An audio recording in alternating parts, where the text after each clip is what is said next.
Hello, everyone, and welcome to Soft Stories.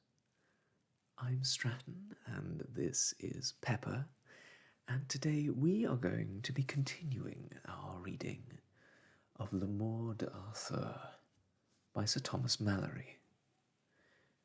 When we left King Arthur and his Knights of the Round Table, we left them with a prophecy from Merlin that two of the best knights of the world would fight, Lancelot and Tristram. It is there that we pick up, therefore, with Arthur in Camelot, with the sword Excalibur given to him by the Lady of the Lake, who met an untimely end. With chapter 9 of Book 2, how Balin and his brother, by the counsel of Merlin, took King Rience and brought him to King Arthur. Then Merlin lodged them in a wood among leaves beside the highway, and took off the bridles of their horses and put them to grass, and laid them down to rest them, till it was nigh midnight. Then Merlin bade them rise, and make them ready, for the king was nigh them that was stolen away from his host with the 80 horses of his best knights, and 20 of them rode to fore, to warn the Lady de Vance that the king was coming, for that night King Rience should have lain with her. Which is the king? Said Balin. Abide, said Merlin. Here in a straight way ye shall meet with him. And therewith he showed Balin and his brother where he rode. Anon Balin and his brother met with the king, and smote him down and wounded him fiercely, and laid him to the ground. And there they slew on the right hand and the left hand, and slew more than 40 of his men, and the remnant fled. Then went they again to King Rience, and would have slain him had he not yielded him unto their grace. Then said he thus, Knights of full prowess, slay me not, for by my life ye may win, and by my death ye shall win nothing. Then said these two knights, Ye say sooth and truth, and so laid him on an horse litter.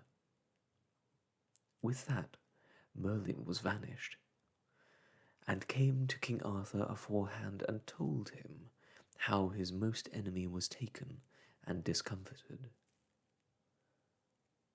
By whom? Said King Arthur. By 2 knights, said Merlin, that would please your lordship, and tomorrow ye shall know what knights they are. Anon after came the knight with the 2 swords, and Balin his brother, and brought with them King Rience of North Wales, and there delivered him to the porters, and charged them with him. And so they returned again in the dawning of the day. King Arthur came then to King Rience, and said, Sir King, ye are welcome. By what adventure come ye hither? Sir, said King Rience, I came hither by an hard adventure. Who won you? Said King Arthur. Sir, said the king, the knight with the 2 swords and his brother, which are 2 marvellous knights of prowess. I know them not, said Arthur, but much am I beholden to them. Ah, said Merlin, I shall tell you. It is Balin that achieved the sword, and his brother Balin, a good knight. There liveth not a better of prowess and worthiness, and it shall be the greatest dole of him that ever I knew of knight, for he shall not long endure. Alas, said Arthur, that is great pity, for I am much beholden unto him, and I have ill deserved it unto him for his kindness. Nay, said Merlin, he shall do much more for you, and that shall ye know in haste. But, sir, are ye purveyed? Said Merlin, for to morn the host of Nero, King Rience's brother, will set on you or noon with a great host, and therefore make you ready, for I will depart from you. Chapter 10. How King Arthur had a battle against Nero and King Lot of Orkney, and how King Lot was deceived by Merlin, and how 12 kings were slain. Then King Arthur made ready his host in 10 battles, and Nero was ready in the field afore the castle Terrabil with a great host, and he had 10 battles with many more people than Arthur had. Then Nero had the vanguard with the most part of his people. And Merlin came to King Lot of the Isle of Orkney, and held him with a tale of prophecy, till Nero and his people were destroyed. And there Sir Kay the Seneschal did passingly well, that the days of his life the worship went never from him. And Sir Hervis de Revel did marvellous deeds with King Arthur. And King Arthur slew that day 20 knights, and maimed 40. At that time came in the knight with the 2 swords, and his brother Balin, and they two did so marvellously, that the king and all the knights marvelled of them, and all that beheld them said they were sent from heaven as angels or devils from hell. And King Arthur said himself they were the best knights that ever he saw, for they gave such strokes that all men had wonder of them. In the meanwhile came one to King Lot, and told him while he tarried there Nero was destroyed and slain with all his people. Alas, said King Lot, I am ashamed, for by my default there is many a worshipful man slain. For an we had been together, there had been none host under the heaven that had been able for to have matched with us. This fater with his prophecy hath mocked me. All that did Merlin, for he knew well that an King Lot had been with his body there at the first battle, King Arthur had been slain, and all his people destroyed. And well Merlin knew that one of the kings should be dead that day. And loth was Merlin that any of them both should be slain, but of the twain he had lever King Lot had been slain than King Arthur. Now, what is best to do? Said King Lot of Orkney. Whether is me better to treat with King Arthur or to fight? For the greater part of our people are slain and destroyed. As for me, said King Lot, I would every knight would do his part as I would do mine. And then they advanced banners, and smote together, and all to shivered their spears. And Arthur's knights, with the help of the knight with the 2 swords, and his brother Balin, put King Lot and his host to the worse. But always King Lot held him in the foremost front, and did marvellous deeds of arms. for all his host was borne up by his hands, for he abode all nights. Alas, he might not endure, which was great pity, that so worthy a knight as he was one should be overmatched. That of late time afore had been a knight of King Arthur's, and wedded the sister of King Arthur. And for King Arthur lay by King Lot's wife, the which was Arthur's sister, and gat on her Mordred. Therefore King Lot held against King Arthur. So there was a knight that was called the Knight with the Strange Beast, and at that time his right name was called Pellinore, the which was a good man of prowess, and he smote a mighty stroke at King Lot as he fought with all his enemies, and he failed of his stroke, and smote the horse's neck that he fell to the ground with King Lot, and therewith anon Pellinore smote him a great stroke through the helm and head unto the brows. And then all the host of Orkney fled for the death of King Lot, and there were slain many mothers' sons. But King Pellinore bore the weight of the death of King Lot. Therefore Sir Gawain revenged the death of his father the 10th year after he was made knight, and slew King Pellinore with his own hands. Also there were slain at that battle 12 kings on the side of King Lot with Nero, and all were buried at the church of St. Stephen's in Camelot, and the remnant of knights and of others were buried in a great rock. Chapter 11. Of the interment of 12 kings, and of the prophecy of Merlin, and how Balin should give the dolorous stroke. So, at the interment came King Lot's wife, Margawise, with her 4 sons, Gawain, Agravain, Gaheris, and Gareth. Also there came thither King Uriens, Sir Iwain's father, and Morgan le Fay, his wife, that was King Arthur's sister. All these came to the interment. But of all these 12 kings, King Arthur let make the tomb of King Lot passingly rich, and made his tomb by his own.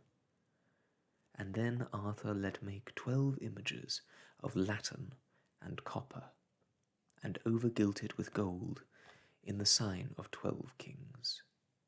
And each one of them held a taper of wax that burnt day and night. And King Arthur was made in sign of a figure standing above them with a sword drawn in his hand. And all the 12 figures had countenance like unto men that were overcome.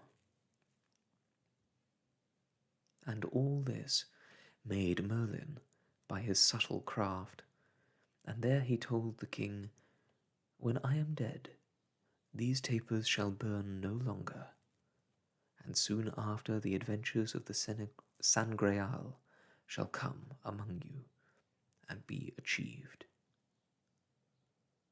Also he told Arthur how Balin the worshipful knight shall give the dolorous stroke, whereof shall fall great vengeance. Oh, where is Balin and Balan and Pellinore? Said King Arthur. As for Pellinore, said Merlin, he will meet with you soon, and as for Balin, he will not be long from you. But the other brother will depart, and ye shall see him no more. By my faith, said Arthur, they are 2 marvellous knights, and namely Balin passeth of prowess of any knight that ever I found. For much beholden am I unto him, would God he would abide with me. Sir, said Merlin, look ye keep well the scabbard of Excalibur, for ye shall lose no blood while ye have the scabbard upon you, though ye have as many wounds upon you as ye may have. So after, for great trust, Arthur betook the scabbard to Morgan le Fay his sister, and she loved another knight better than her husband King Uriens or King Arthur, and she would have had Arthur her brother slain, and therefore she let make another scabbard like it by enchantment, and gave the scabbard Excalibur to her love, and the knight's name was called Accolon, that after had near slain King Arthur. After this, Merlin told unto King Arthur of the prophecy that there should be a great battle beside Salisbury, and Mordred, his own son, should be against him. Also he told him that Basdemachus was his son, and germain unto King Uriens. Chapter 12. How a sorrowful knight came before Arthur, and how Balin fetched him, and how that knight was slain by a knight invisible. Within a day or two, King Arthur was somewhat sick, and he let pitch his pavilion in a meadow, and there he laid him down on a pallet to sleep, but he might have no rest.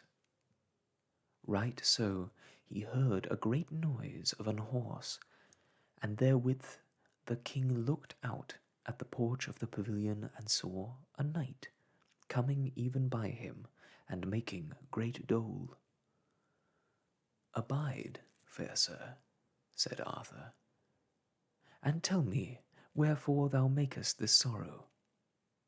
Ye may little amend me, said the knight, and so passed forth to the castle of Melio. Anon after there came Balin, and when he saw King Arthur he alit off his horse, and came to the king on foot, and saluted him. By my head, said Arthur, ye be welcome. Sir, right now came riding this way a knight, making great mourn, for what cause I cannot tell. Wherefore I would desire of you, of your courtesy and of your gentleness, to fetch again that knight, either by force or else by his good will. I will do more for your lordship than that, said Balin, and so he rode more than at pace, and found the knight with a damsel in a forest, and said, Sir knight, ye must come with me unto King Arthur for to tell him of your sorrow. That I will not, said the knight, for it will scathe me greatly, and do you none avail. Sir, said Balin, I pray you make you ready, for ye must go with me, or else I must fight with you, and bring you by force, and that were me loth to do. Will ye be my warrant, said the knight, an I go with you? Yea, said Balin, or else I will die therefore. And so he made him ready to go with Balin, and left the damsel still. And as they were even afore King Arthur's pavilion, there came one invisible, and smote this knight that went with Balin throughout the body with a spear. Alas, said the knight, I am slain under your conduct with a knight called Garlon. Therefore take my horse, that is better than yours, and ride to the damsel, and follow the quest that I was in, and she will lead you. And revenge my death when ye may. That I will do, said Balin, and that I make a vow unto knighthood. And so he departed from this night with great sorrow. So King Arthur let bury this knight richly, and made a mention on his tomb how there was slain Herlus de Burbus, and by whom the treachery was done, the knight Garlon. But ever the damsel bare the truncheon of the spear with her, that Sir Herlus was slain withal. Chapter 13. How Balin and the damsel met with a knight, which was in likewise slain, and how the damsel bled for the custom of a castle. So Balin and the damsel rode into a forest, and there met with a knight that had been a hunting, and that knight asked Balin for what cause he made so great sorrow. Me list not to tell you, said Balin. Now, said the knight, an I were armed as ye be, I would fight with you. That should little need, said Balin. I am not afeard to tell you, and told him all the cause how it was. Ah, said the knight, is this all? Here I ensure you by the faith of my body, never to depart from you while my life lasteth. And so they went to the hostelry and armed them, and so rode forth with Balin. And as they came by an hermitage, even by a churchyard, there came the knight Garlon, invisible, and smote this knight, Perrin de Montbeliard, through the body with a spear. Alas, said the knight, I am slain by this traitor knight that rideth invisible. Alas, said Balin, it is not the first despite he hath done me. And there the hermit and Balin buried the knight under a rich stone and a tomb royal. And on the morn they found letters of gold written, how Sir Gawain shall revenge his father's death, King Lot, on the King Pellinore. Anon after this, Balin and the damsel rode till they came to a castle, and there Balin alit, and he and the damsel went to go into the castle. And anon, as Balin came within the castle's gate, the portcullis fell down at his back, and there fell many men about the damsel, and would have slain her. When Balin saw that, he was sore aggrieved, for he might not help the damsel. And then he went up into the tower, and leapt over the walls into the ditch, which hurt him not. And anon he pulled out his sword, and would have foughten with them. And they all said, nay, they would not fight with him. For they did nothing but the old custom of the castle, and told him how their lady was sick, and had lain many years. And she might not be whole, but if she had a dish of silver, full of blood, of a clean maid, and a king's daughter. And therefore the custom of this castle is, that there shall no damsel pass this way, but she shall bleed of her blood in a silver dish full. Well, said Balin, she shall bleed as much as she may bleed, but I will not lose the life of her, whiles my life lasteth. And so Balin made her to bleed by her good will, but her blood helped not the lady. And so he and she rested there all night, and had their right good cheer, and on the morn they passed on their ways.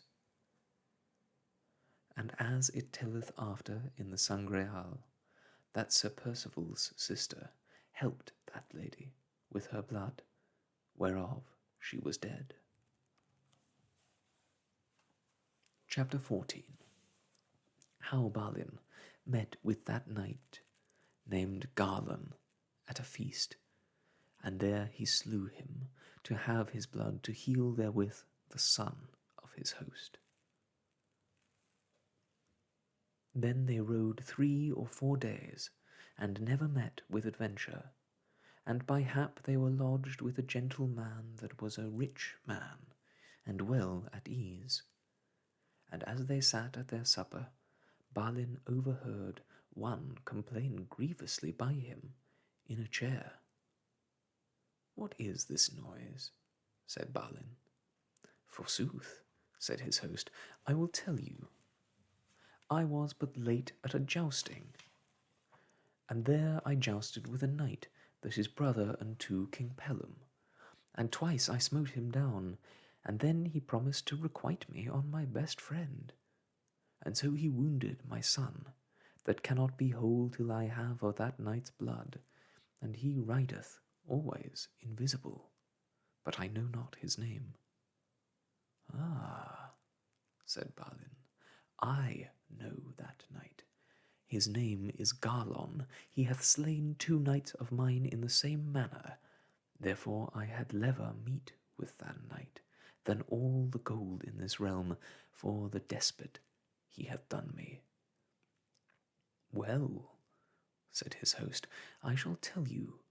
King Pellam of Listenice hath made do cry all in this country a great feast that shall be within these 20 days, and no knight may come there but if he bring his wife with him or his paramour. And that night, your enemy and mine, ye shall see that day." "Then I behote you," said Balin, "part of his blood to heal your son withal." "We will be forward to morn," said his host. So on the morn they rode all 3 toward Pellam, and they had 15 days' journey, or they came hither, and that same day began the great feast. And so they alit and stabled their horses, and went into the castle. But Balin's host might not be in, by cause he had no lady. Then Balin was well received, and brought unto a chamber, and unarmed him. And there were brought him robes to his pleasure, and would have had Balin leave his sword behind him. "Nay," said Balin, "that I do not. For it is custom of my country a knight always to keep his weapon with him, and that custom will I keep, or else I will depart, as I came." Then they gave him leave to wear his sword, and so he went unto the castle, and was set among knights of worship, and his lady afore him. Soon Balin asked a knight, "Is there not a knight in this court whose name is Garlon?" "Yonder he goeth," said a knight, "he with the black face. He is the marvellous knight that is now living, for he destroyeth many good knights, for he goeth invisible." "Ah, well," said Balin, "is that he?" Then Balin advised him long, "If I slay him here, I shall not escape, and if I leave him now, peradventure I shall never meet with him again at such a Stephen, and much harm he will do an he live."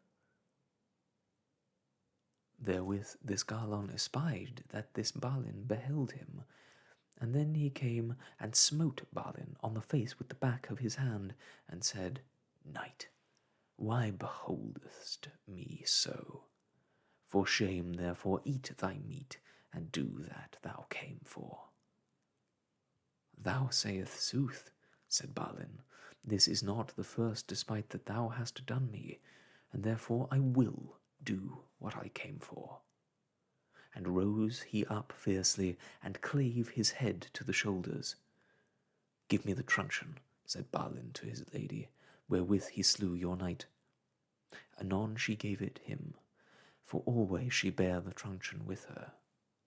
And therewith Balin smote him through the body, and said openly, "With that truncheon thou hast slain a good knight, and now it sticketh in thy body."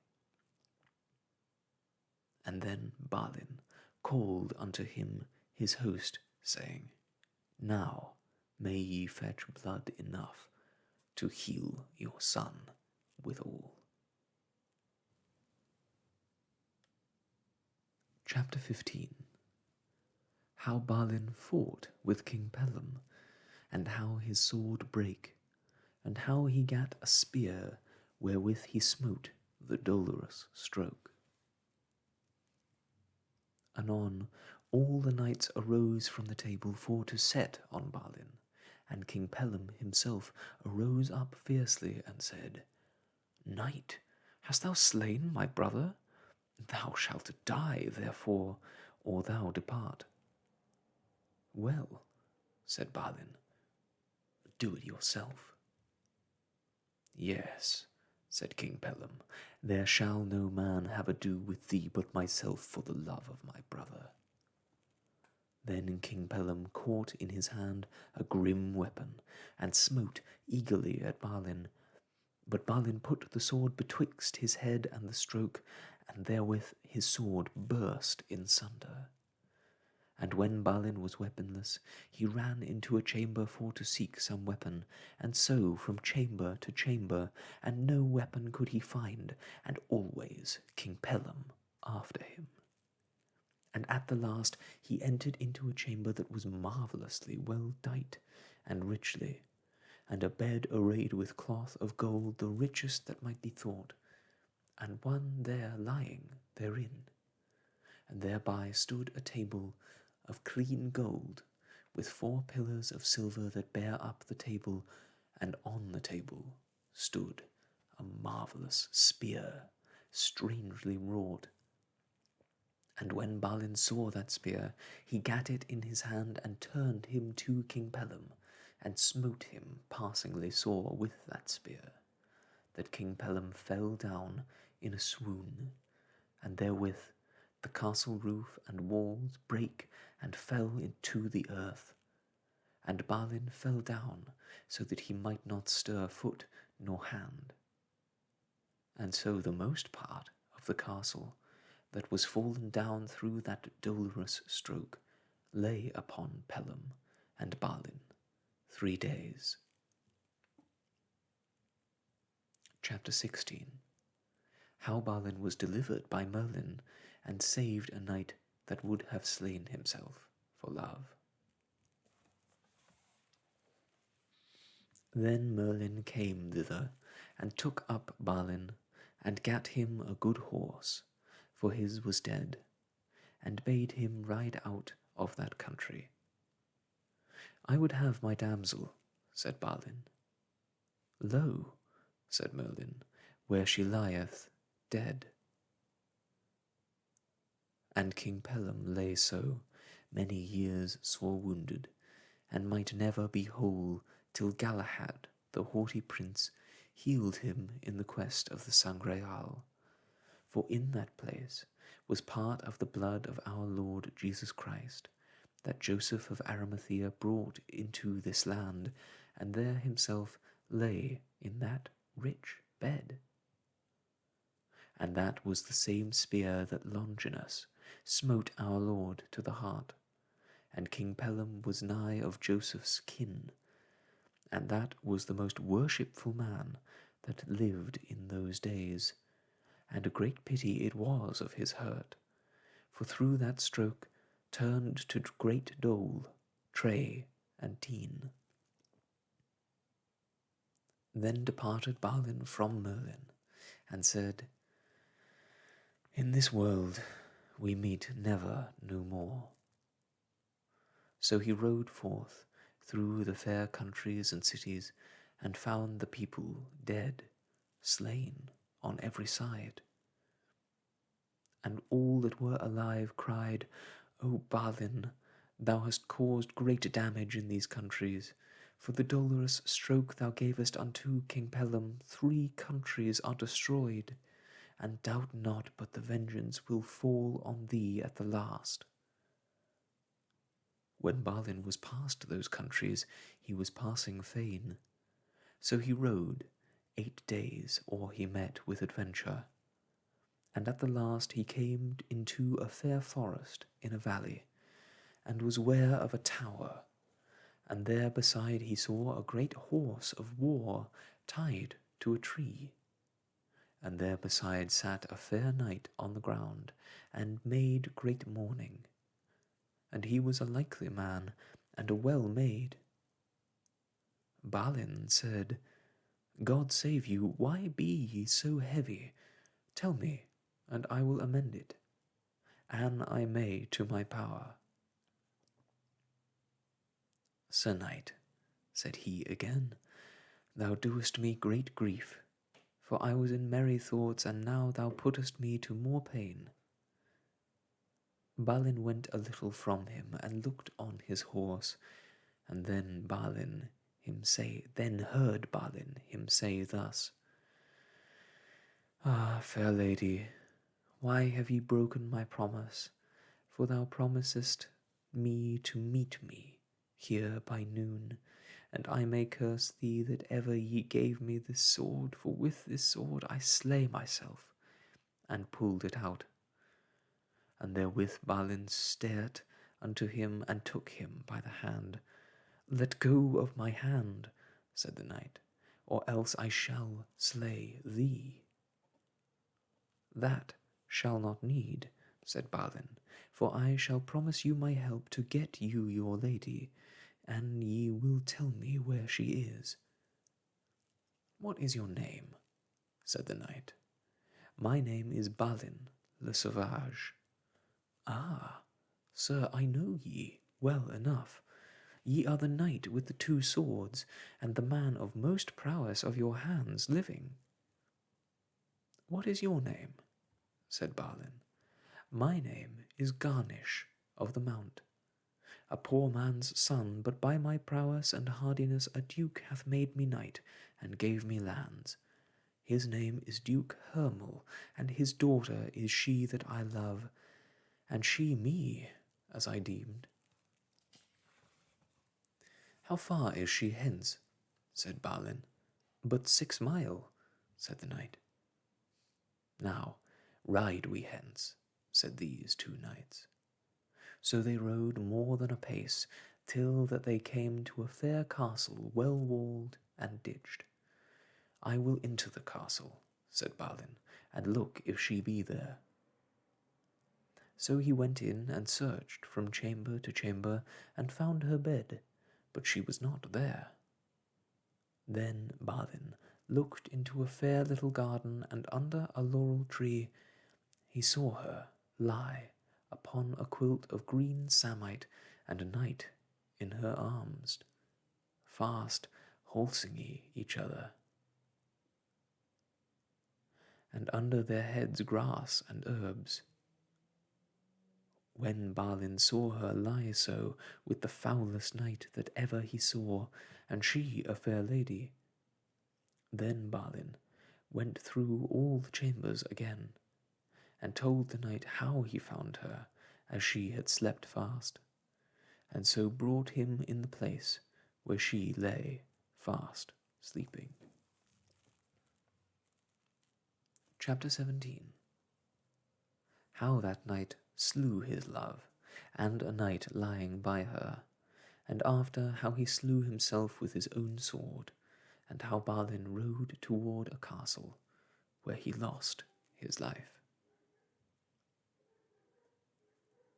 And when Garnish beheld her so lying, for pure sorrow his mouth and nose burst out on bleeding, and with his sword he smote off both their heads, and then he made a sorrow out of measure, and said, O Balin, much sorrow hast thou brought unto me, for hadst thou not showed me that sight, I should have passed my sorrow. Forsooth, said Balin, I did it to this intent, that it should better thy courage, and that ye might see and know her falsehood, and to cause you to leave love of such a lady. God knoweth I did none other but as I would ye did to me. Alas, said Garnish, now is my sorrow double, that I may not endure. Now have I slain that I most loved in all my life. And therewith, suddenly, he rove himself on his own sword unto the hilts. When Balin saw that, he dressed him thenceward, lest folk say he had slain them. And so he rode forth, and within 3 days he came by a cross, and thereon were letters of gold written, that said, It is not for no knight alone to ride toward this castle. Then he saw an old hoar gentleman coming toward him that said, Balin, the Savage, thou passest thy bounds to come this way, therefore turn again, and it will avail ye. And he vanished away anon, and so he heard an horn blow, as it had been the death of a beast. That blast, said Balin, is born for me, for I am the prize, and yet I am not dead. Anon withal he saw 100 ladies and many knights that welcomed him with fair semblance, and made him passing good cheer unto his sight, and led him into the castle. And there was dancing and minstrelsy, and all manner of joy. Then the chief lady of the castle said, Knight with the 2 swords, ye must have ado, and joust with a knight hereby that keepeth an island. For there may no man pass this way, but he must joust or he pass. That is an unhappy custom, said Balin, that a knight may not pass this way, but if he joust. Ye shall not have ado but with 1 knight, said the lady. Well, said Balin, sign I shall, thereto I am ready, but travelling men are oft weary, and their horses too. But though my horse be weary, my heart is not weary. I would be fain there my death should be. Sir, said a knight to Balin, methinketh your shield is not good. I will lend you a bigger, thereof I pray you. And so he took the shield that was unknown, and left his own, and rode unto the island, and put him and his horse in a great boat. And when he came on the other side, he met with a damsel, and she said, O knight Balin, why have ye left your own shield? Alas, ye have put yourself in great danger, for by your shield ye should have been known. And it is a great pity of you as ever was of knight, for thy prowess and hardiness. Thou hast no fellow living. Me repenteth, said Balin, that I ever came within this country, but I may not turn now again for shame. And what adventure shall fall to me, be it life or death, I will take the adventure that shall come to me. And then he looked on his armour, and understood he was well armed, and therewith blessed him, and mounted upon his horse. Chapter 18. How Balin met with his brother Balan, and how each of them slew the other unknown, till they were wounded to death. And then afore him he saw come riding out of a castle a knight, and his horse trapped all red, and himself in the same colour. When this knight in the red beheld Balin, him thought it should be his brother Balin, by cause of his 2 swords, but by cause he knew not his shield, he deemed not it was he. And so they even tried their spears, and came marvellously fast together, and they smote each other in the shields, but their spears and their course were so big, that it bare down horse and man, that they lay both in a swoon. But Balin was bruised sore with the fall of his horse, for he was weary of travel. And Balan was the first that rose on foot, and drew his sword, and went toward Balin. And he arose and went against him. But Balan smote Balin first, and he put up his shield, and smote him through the shield, and tammied his helm. Then Balin smote him again with that unhappy sword, and well nigh had felled his brother Balan. And so they fought there together till their breaths failed. Then Balin looked up to the castle and saw the towers stand full of ladies. So they went unto battle again, and wounded every each other dolefully, and then they breathed oft times, and so went unto battle, that all the place there as they fought was blood red. And at that time there was none of them both but they had either smitten other 7 great wounds, so that the least of them might have been the death of the mightiest giant in this world. Then they went to battle again so marvellously that doubt it was to hear of that great battle for the great blood shedding, and their hauberks unnailed, that naked they were on every side. At last Balan, the younger brother, withdrew him a little and laid him down.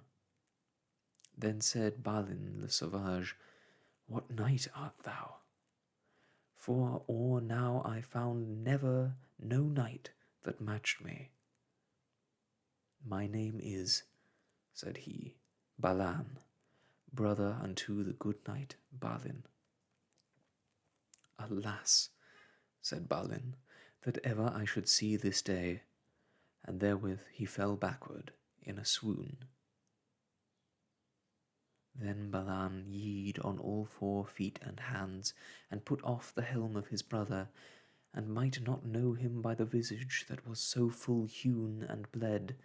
But when he awoke, he said, O Balan, my brother, thou hast slain me, and I thee, wherefore all the wide world shall speak of us both. Alas, said Balan, that ever I saw this day, that through mishap I might not know you, for I espied well your 2 swords, but by cause ye had another shield, I deemed ye had been another knight. Alas, said Balin, all that made an unhappy knight in the castle, for he caused me to leave my own shield to our both's destruction. And if I might live, I would destroy that castle for ill customs. That were well done, said Balan, for I had never grace to depart from them, sign that I came hither, for here it happed to me to slay a knight that kept this island, and sign might I never depart, and no more should ye, my brother, and ye might have slain me as you have, and escaped yourself with the life. Right so came the lady of the tower, with 4 knights, and 6 ladies, and 6 yeomen unto them, and there she heard how they made their moan either to other, and said, We came both out of one tomb, that is to say, one mother's belly, and so shall we lie, both in one pit. So Balan prayed the lady of her gentleness, for his true service, that she would bury them both in that same place where the battle was done. And she granted them with weeping it should be done, richly, in the best manner. Now will ye send for a priest, that we may receive our sacrament and receive the blessed body of our Lord Jesus Christ? Yea, said the lady, it shall be done. And so she sent for a priest and gave them their rites. Now, said Balin, when we are buried in one tomb, and the mention made over us how 2 brethren slew each other, there will never good knight nor good man see our tomb, but they will pray for our souls. And so all the ladies and gentlewomen wept for pity. Then anon Balan died, but Balin died not till the midnight after, and so were they buried both. And the lady let make a mention of Balin, how he was slain by his brother's hands. But she knew not Balin's name. Chapter 19. How Merlin buried them both in one tomb, and of Balin's sword. In the morning came Merlin, and let write Balin's name on the tomb with letters of gold, that here lieth Balin le Sauvage, that was the knight with the two swords, and he that smote the dolorous stroke. Also Merlin let make there a bed, that there should never man lie therein, but he went out of his wit. Yet Launcelot de Lake forded that bed through his noblesse. And anon, after Balin was dead, Merlin took his sword, and took off the pommel, and set on another pommel. So Merlin bade a knight that stood afore him handle that sword, and he essayed that he might not handle it. Then Merlin laughed. Why laugh ye? Said the knight. This is the cause, said Merlin, that shall never man handle this sword but the best knight of the world, and that shall be Sir Launcelot, or else Sir Galahad his son. And Launcelot with this sword shall slay the man that in the world he loved best, that shall be Sir Gawain. And this he all let write in the pommel of the sword. Then Merlin let make a bridge of iron and of steel into that island, and it was but half a foot broad, and there shall never man pass that bridge, or have hardiness to go over, but if he were a passing good man, and a good knight, without treachery or villainy. Also the scabbard of Balin's sword, Merlin left it on the side of the island, that Galahad should find it.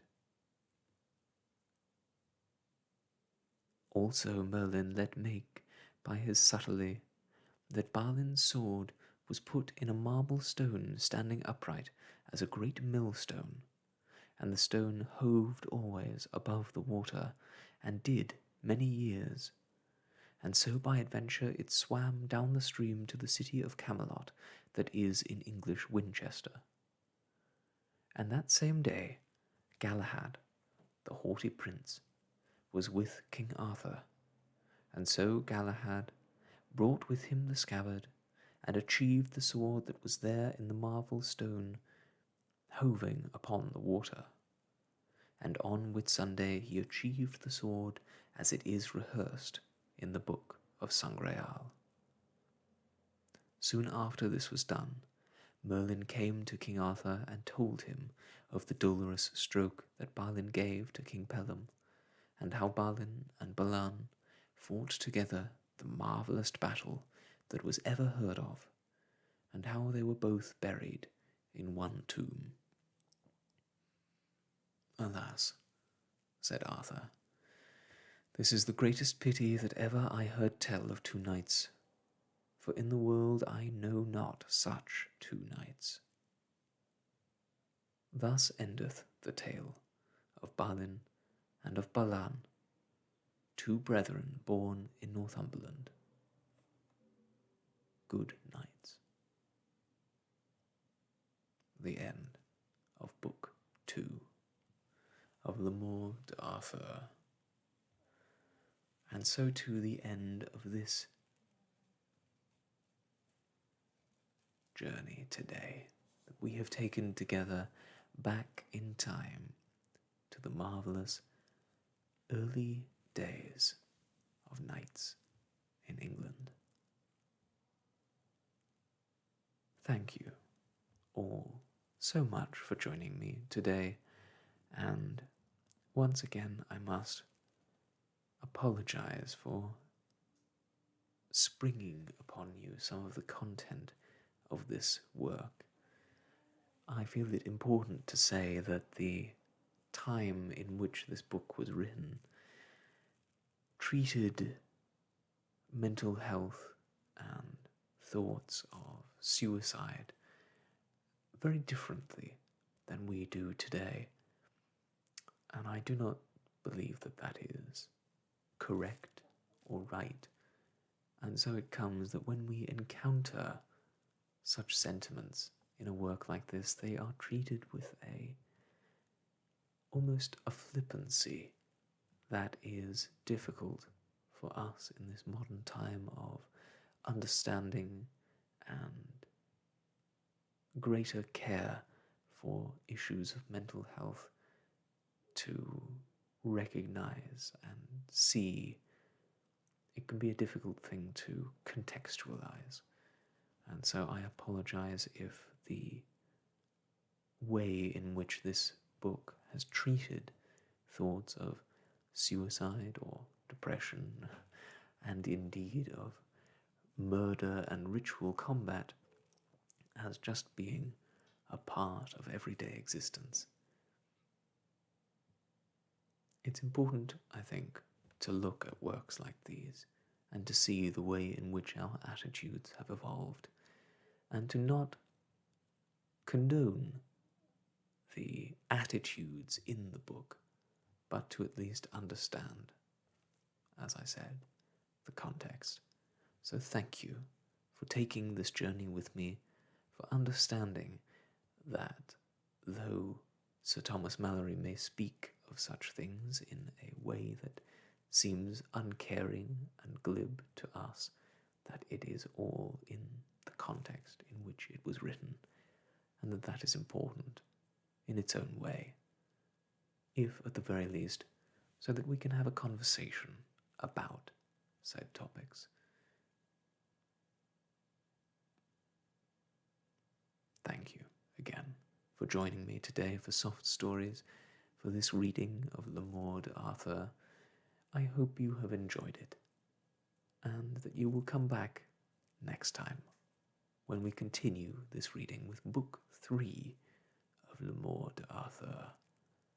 The story of Balin and Balin may be over, but there is so much more to tell.